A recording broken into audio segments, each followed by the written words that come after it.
أعوذ بالله من الشيطان الرجيم. بسم الله الرحمن الرحيم. ما خلقكم ولا بعثكم إلا كنفس واحدة إن الله سميع بصير.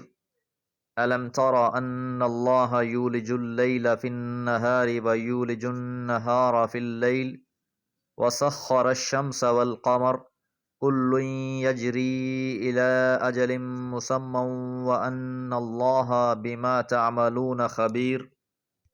ذلك بأن الله هو الحق وأن ما يدعون من دونه الباطل وأن الله هو العلي الكبير۔ سورہ لقمان آیات 28 سے 30۔ آیت نمبر 27 میں یہ بات جانی، اور اگر زمین میں جو درخت ہیں وہ قلم بن جائیں اور سمندر 7 مزید سمندروں کے ساتھ روشنائی بن جائیں، تب بھی اللہ کی نشانیاں قلم بند نہیں ہو سکتیں۔ بلا شبہ اللہ تعالیٰ غالب اور حکمت والا ہے۔ اب آگے اللہ تعالیٰ فرماتے ہیں ما خلقکم، نہیں ہے تم سب کا پیدا کرنا، ولا بعثکم، اور تم سب کا زندہ کرنا، الا مگر کنفس واحدہ، ایک جان کی مانند، ایک شخص کو پیدا کرنے کی طرح، یعنی تم سب کا تخلیق کرنا اور روز قیامت تم سب کا اٹھائے جانا، یہ ایک انسان کے اٹھائے جانے کی مانند ہی ہے۔ اللہ کا ایک حکم ہوگا، سور پھونکا جائے گا اور تمام کے تمام انسان اپنی قبروں سے نکل کھڑے ہوں گے۔ کوئی یہ گمان نہ کر لے کتنے سارے انسان حضرت آدم علیہ السلام سے انسانیت کا سلسلہ شروع ہوا، جو چلا آ رہا ہے، ہزاروں سال بیت گئے، سینکڑوں قسم کی اقوام پیدا ہوئیں اور مر گئیں۔ ان سب کو کیسے پیدا کیا جائے گا؟ ان ساری مخلوقات کو روز قیامت اٹھانا ایک نفس کے اٹھانے جیسا ہی ہے۔ اس میں اللہ کے لیے کوئی مشکل نہیں ہے۔ ایک ہی کلمہ کن کہے گا، ایک ہی نفخہ پھونکا جائے گا اور تمام ذی روح اٹھ کھڑے ہوں گے۔ ان اللہ، بلا شبہ اللہ تعالی، سمیع، خوب سننے والا، بصیر، اور خوب دیکھنے والا ہے۔ ساری کی ساری مخلوقات اللہ کے علم میں ہیں، ہر کسی کے حساب کتاب اللہ کے پاس محفوظ ہیں۔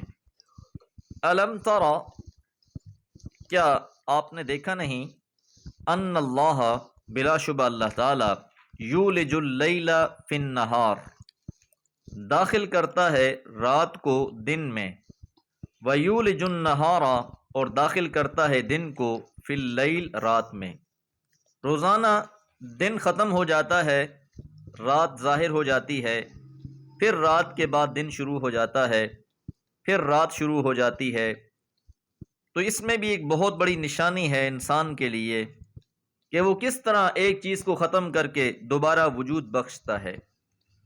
وَسَخَّرَ الشَّمْسَ وَالْقَمَرَ، اور اس نے مسخر کر دیا ہے سورج کو بھی اور چاند کو بھی، كُلٌّ يَجْرِي، ہر ایک چل رہا ہے، إِلَىٰ أَجَلٍ مُّسَمَّى، ایک مقرر وقت تک، کہ ہر چیز گردش میں ہے، اللہ تعالیٰ کی طرف سے مسخر شدہ ہے، اللہ کی مرضی اور اس کے حکم کے مطابق چل رہی ہے، اور جب تک اللہ کا حکم ہوگا یہ چلتی رہے گی۔ اور پھر بالآخر ایک دن آئے گا جس دن انہیں بھی روک دیا جائے گا۔ اذا السماء انفطرت واذا الكواكب انتصرت، اس سارے نظام کو ختم کر دیا جائے گا۔ وان اللہ، اور بلا شبہ اللہ تعالی، بما تعملون، جو تم عمل کرتے ہو، خبیر، خوب خبر رکھتا ہے۔ ہر انسان کے ہر عمل سے اللہ کو خوب آگاہی ہے۔ فَمَن يَعْمَلْ مِثْقَالَ ذَرَّةٍ خَيْرًا يَرَى، ذرہ برابر بھی انسان نے کوئی خیر کیا ہے وہ بھی موجود ہوگا۔ وَمَن يَعْمَلْ مِثْقَالَ ذَرَّةٍ شَرًّا يَرَى، اور جس نے ذرہ برابر بھی کوئی برائی کی ہے وہ بھی سامنے پائے گا۔ مَا لِهَذَا الْكِتَابِ لَا يُغَادِرُ صَغِيرَةً وَلَا كَبِيرَةً إِلَّا أَحْصَاهَا، انسان حیران ہو کر کہے گا یہ کیسی کتاب ہے، نہ اس نے کوئی چھوٹا عمل چھوڑا ہے نہ کوئی بڑا، ہر چیز کو اس میں درج کر دیا گیا ہے۔ ذَلِكَ بِأَنَّ اللَّهَ، یہ اس وجہ سے ہے کہ بلا شبہ اللہ تعالیٰ ہی، هو الحق، وہی حق ہے، وہی حقیقی معبود ہے، وہی لائق عبادت ہے۔ وَأَنَّ مَا يَدْعُونَ اور بلا شبہ جن کو وہ پکارتے ہیں من دون ہی اس اللہ کے سوا الباطل وہ باطل ہے، یعنی اللہ کو چھوڑ کر جس کو بھی پکارا جا رہا ہے وہ باطل کو پکارا جا رہا ہے، کیونکہ اللہ کے علاوہ کسی اور کو پکارنا جائز ہی نہیں، اور جو اللہ کو چھوڑ کر کسی کو پکارتے ہیں حقیقت میں وہ شیطان کی پیروی کرتے ہیں۔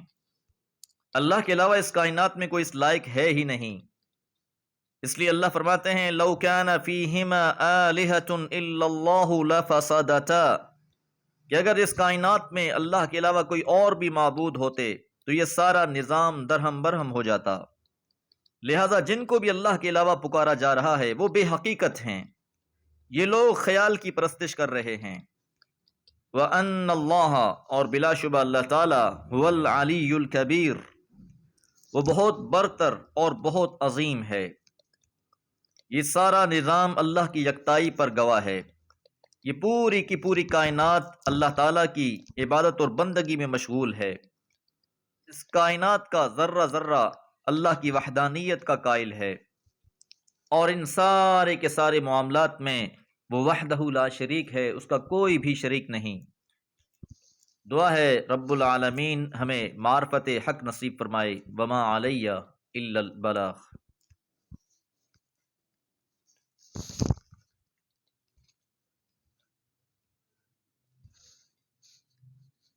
اعوذ باللہ من الشیطان الرجیم، بسم اللہ الرحمن الرحیم۔ ألم تر أن الفلك تجري في البحر بنعمة الله ليريكم من آياته إن في ذلك لآيات لكل صبار شكور وإذا غشيهم موج كالظلل دعوا الله مخلصين له الدين فلما نجاهم إلى البر فمنهم مقتصد وما يجحد بآياتنا إلا كل ختار كفور۔ سورہ لقمان آیات 31 اور 32۔ الم تر کیا نہیں تم نے دیکھا، ان الفلک بلا شبہ کشتی، تجری چلتی ہے، فی البحر سمندر میں، بنعمت اللہ اللہ کی نعمتوں کے ساتھ، اللہ کے فضل کے ساتھ۔ توحید کا معاملہ سمجھانے کے لیے، اللہ تعالیٰ کی قدرت سمجھانے کے لیے ایک اور مثال پیش کی جا رہی ہے کہ تم کشتی کو دیکھتے ہو کہ وہ اللہ کے فضل اور رحمت کے ساتھ سمندر میں چلتی رہتی ہے، لیوریکم تاکہ وہ تم کو دکھائے، من آیاتی ہی اپنی نشانیوں میں سے، اپنی نشانیوں کے مشاہدے کے لیے۔ تو یقیناً سمندر کے مشاہدے میں بھی بہت سی نشانیاں ہیں، لیکن پھر بات وہی ہے، ان فی ذالک بلا شبہ اس میں لآیات نشانیاں ہیں، لکل صبار ہر خوب صبر کرنے والے، شکور اور شکر کرنے والے کے لیے۔ وَإِذَا غَشِيَهُمْ اور جب ڈھانپ لیتی ہیں ان کو، موجن موجیں، کالظلل سائبانوں کی طرح۔ اب ایک منظر پیش کیا جا رہا ہے کہ کشتی میں مسافر سوار ہیں، امن کے ساتھ کشتی چلے جا رہی ہے۔ اس وقت تک انسان کے ذہن میں یہی سوچ آ رہی ہوتی ہے کہ یہ میرا سارا کمال ہے کہ سمندر کے سینے پر سوار ہو کر سکون کے ساتھ، راحت کے ساتھ سفر کر رہا ہے۔ اس کو وہ اپنی قابلیت اور ذہانت کا کرشمہ سمجھتا ہے۔ پھر اچانک سے کسی گوشے سے طوفانی ہوائیں نمودار ہوتی ہیں اور اونچی اونچی لہریں اٹھنا شروع ہو جاتی ہیں، اور کشتی والوں کو یہ بات سمجھ میں آنا شروع ہو جاتی ہے کہ اب بچنے کا کوئی ذریعہ نہیں ہے۔ انسان کو اپنی ساری صلاحیتیں، قابلیتیں، ذہانتیں سب کچھ بھول جاتا ہے۔ دعوا اللہ وہ پکارتے ہیں اللہ تعالیٰ کو، مخلصین لہ الدین خالص اسی کی اطاعت کا عہد کرتے ہوئے۔ ناموافق ہواؤں کے چلتے ہی انسان کا اعتبار خود سے اٹھ جاتا ہے، اور اللہ کے علاوہ جن کو بھی اس نے سہارا بنا رکھا ہوتا ہے سب اس سے جاتے رہتے ہیں، وہ خالص اللہ کو پکارنا شروع کر دیتے ہیں۔ حضور علیہ الصلوۃ والسلام نے جب مکہ فتح کیا ابو جہل کا بیٹا اکرمہ مکہ سے فرار ہوا اور کشتی میں سوار ہو گیا۔ اس حدیث کو امام ابن ابی شیبہ، ابو داؤد، نسائی اور امام بہقی نے بیان کیا ہے۔ جب وہ کشتی میں سوار ہوا فَأَصَابَتْهُمْ رِيحٌ عَاصِفٌ، تو تیز ہوا آئی، موجیں اٹھیں، کشتی مشکل میں پڑی۔ فَنَادَى إِكْرَمَةُ لَاتَ وَالْعُزَّى، تو اکرامہ نے لات اور عزیٰ کو پکارنا شروع کر دیا کہ اس کا یقین انہی پر تھا۔ فقال اہل السفینة اخلصوا فإن آلہتکم لا تغنی عنکم شیئا، تو کشتی والوں نے کہا کہ آج خالص اللہ ہی کو پکارو، یہ تمہارے معبود تمہیں کچھ فائدہ نہیں دیں گے۔ اکرمہ نے جب یہ بات سنی تو اسے بڑی حیرت ہوئی۔ واللہ لئن لم ینجنی من البحر الا الاخلاص لا ینجینی فی البر غیرہ، تو اس نے کہا کہ اللہ کی قسم، اگر مجھے سمندر میں اللہ کے سوا کوئی اور بچانے والا نہیں ہے تو پھر خشکی میں بھی اس کے سوا کوئی بچانے والا نہیں ہے۔